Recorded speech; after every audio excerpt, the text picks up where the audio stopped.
जादुई टीवी। सुनो, तुम्हारे बाबूजी तो कब के गुजर गए। अब उनका जो सामान है वो पड़े पड़े कबाड़ा हो रहा है। बेच ही दो, कुछ पैसे आ जाएंगे। बात तो सही है। अगले संडे फुर्सत में यही करेंगे। अगले संडे रोहित सारा सामान कबाड़ी को घर बुला के दे देता है। तभी उसकी नजर बाबूजी की पुरानी टीवी पर जाती है, जो इतने सालों तक कूड़े में पड़ी थी, फिर भी चमचमा रही थी। टीवी तो देखो, जैसे एकदम नई हो। हाँ, बाबूजी को टीवी देखना बहुत पसंद था। उनका सपना था कि वो टीवी पे आए।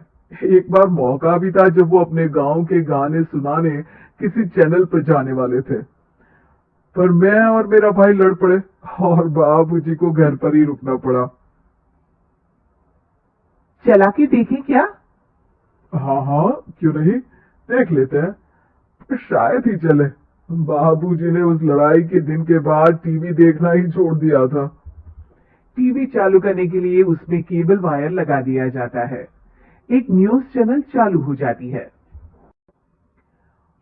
स्वर्ग की सीढ़ी के रास्ते हैं तीन, तीनों के तीन रास्ते हैं संगीन। पहला रास्ता है सांप की बीन, दूसरा रास्ता घर में बिछा कालीन, तीसरा रास्ता कलकत्ता से चीन। ये क्या बकवास खबर है, कुछ अच्छा लगा दो। अरे आप बोलो तो सही, कोई अच्छी खबर सुना देता हूँ। मेरा तो काम ही खबर देना है। अरे बाप रे, टीवी बात कर रही है। हाँ, ये न्यूज वाला मुझसे। हाँ हाँ, आपसे ही तो बात करूंगा ना, आपके घर में हूं तो। अरे, ये सपना है क्या? तुम हमसे बात नहीं कर सकते? अरे सपना नहीं भाई साहब, ये टीवी जादुई टीवी है। बोलो, क्या खबर सुननी है, वरना ब्रेक लेने का टाइम आ जाएगा। सुप्रिया घबरा के टीवी बंद कर देती है। वो क्या था? अरे एक बार और चालू करके देखे, फिर से बात करेगा तो चैनल बदल देंगे। सुप्रिया फिर टीवी चालू कर देती है। अरे ऐसा कोई मुंह पे टीवी बंद करके जाता है क्या? मुझे बुरा लगा आपका नेचर। चाय पानी तो पूछो। सुप्रिया टीवी के बटन से चैनल बदल देती है। अब टीवी पर एक फिल्म चल रही है। अरे ये तो सूर्यवंशम है ना? हाँ, और ये ठाकुर को जहर की खीर दे दी और उसको पता भी नहीं है। ए भाई, खीर मत पीना, उसमें जहर है, मत पीना। ठीक है महाशय, जैसा आप कहें। हाँ। अरे आपकी बात मान ली, पूरी पिक्चर ही अब तो बदल जाएगी। मतलब ये सच में जादुई टीवी है? तभी वहां कबाड़ी आ जाता है। भैया, टीवी के 150 रुपए दूंगा, चलेगा? अरे 1.5 करोड़ में भी ना दे तुमको ये टीवी हम। अरे 1.5 करोड़ खरीदने को होते तो तुम्हारे घर में ये पानी चाय नहीं पीता, अंबानी या टाटा के घर बैठा कोल्ड कॉफी पीता। रोहित कबाड़ी का हिसाब करके उसे वहां से चलता करता है और अपने भाई शशिकांत को फोन लगा के बुलाता है। शशि थोड़ी ही देर में वहां पहुंच जाता है। क्या हो गया भैया? अरे बाबूजी का टीवी याद है? हाँ हाँ, जिसमें घुसे रहते थे हमेशा वो, और अपने को कुछ नहीं देखने देते थे। अरे वो अब जादुई टीवी बन गया है। भैया, आपकी बकवास करने की आदत अब तक नहीं गई। अरे आपके घर में बच्चे हैं, अब तो बड़ों जैसी बात करो। रोहित जाके टीवी चालू कर देता है। टीवी पर एक जादू का शो हो रहा है जिसमें एक जादूगर है। अब मैं अपनी टोपी में से कबूतर निकालूंगा। श्रिंग ब्रिंग शरिंग बूम फूफा फूफी फूफा बाऊ।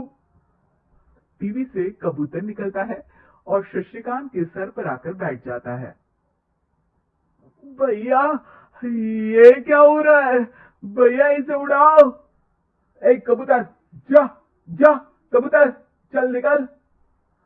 अब मैं टोपी में से सांप।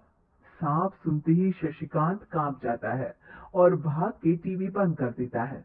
भैया, सॉरी भैया, मैं समझ गया ये सच में जादुई टीवी है, पर एक बार और ट्राई करते हैं।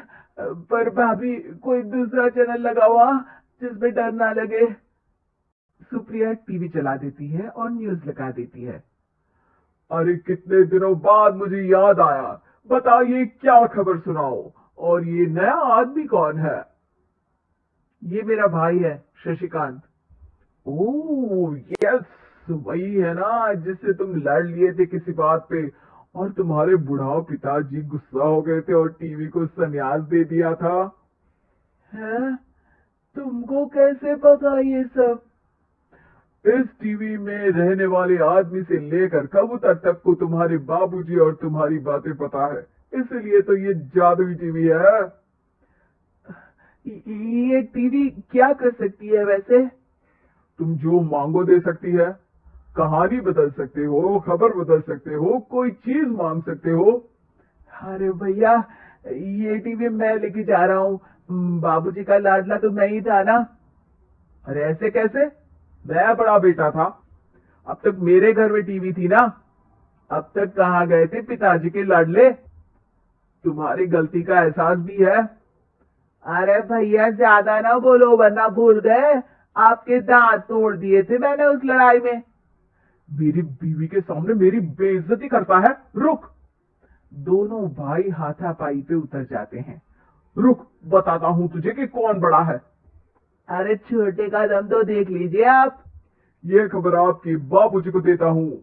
तभी टीवी अचानक बंद हो जाता है। अरे शायद टीवी नाराज हो गया। और लड़ लो, आए बड़े खली बनने। टीवी से एक तेज रोशनी निकलती है और टीवी में बाबूजी दिखाई देते हैं। बाबूजी आप? इतना चकरा क्यों रहा है?